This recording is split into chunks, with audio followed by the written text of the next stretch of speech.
Delphine Jubilard est introuvable depuis le 16 décembre 2020. La jeune femme a disparu à Cagnac-les-Mines dans le Tarn et n'a donné aucun signe de vie depuis. Les recherches se poursuivent mais aucun indice n'a permis de découvrir ce qui a pu lui arriver. Le principal suspect, Cédric Jubilard, a été mis en examen pour homicide volontaire sur conjoint le 18 juin 2021. Il ne cesse de clamer son innocence et est incarcéré à la prison de Toulouse 16 depuis.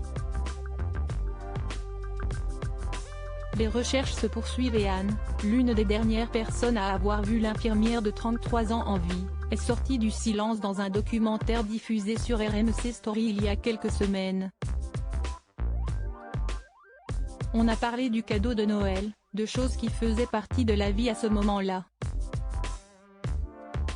On est mi-décembre, on est dans les préparatifs de Noël, s'est-elle d'abord souvenue. On a tellement parlé qu'on ne s'est pas rendu compte que c'était midi et qu'on devait être à midi pile devant le portail de l'école, a-t-elle poursuivi avant d'ajouter, du coup, je suis vite partie, je l'ai laissé installer sa fille dans la voiture, voilà, a-t-elle conclu. Un échange très cordial. Depuis le début de cette affaire, si est Cédric Jubilard qui est constamment pointé du doigt. A-t-il commis l'irréparable ou est-il simplement un coupable idéal? Les recherches se poursuivent et aucun élément n'a permis de l'incriminer puisque le corps de la jeune femme n'a toujours pas été retrouvé. Toutefois, les témoignages enchaînent et ceux-ci mettent en avant un comportement parfois très déplacé. À chaque fois que Cédric arrivait, Delphine n'était pas forcément la même, a révélé Anne dans le documentaire. Comme si on avait un bouton off-on.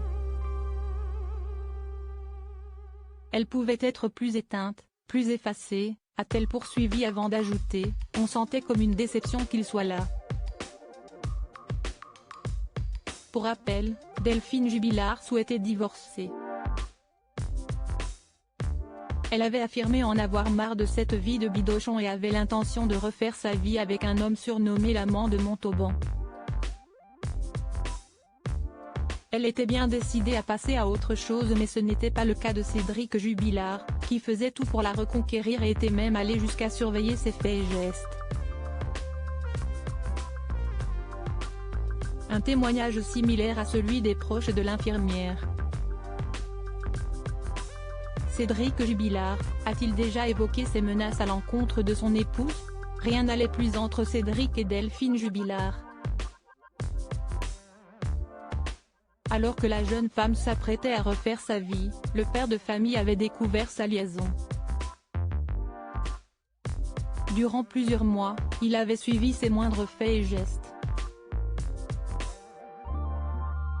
Au début du mois de décembre 2020, soit quelques semaines avant la disparition de Delphine Jubilard, il avait pris sa carte bancaire et consulté l'historique de ses dépenses.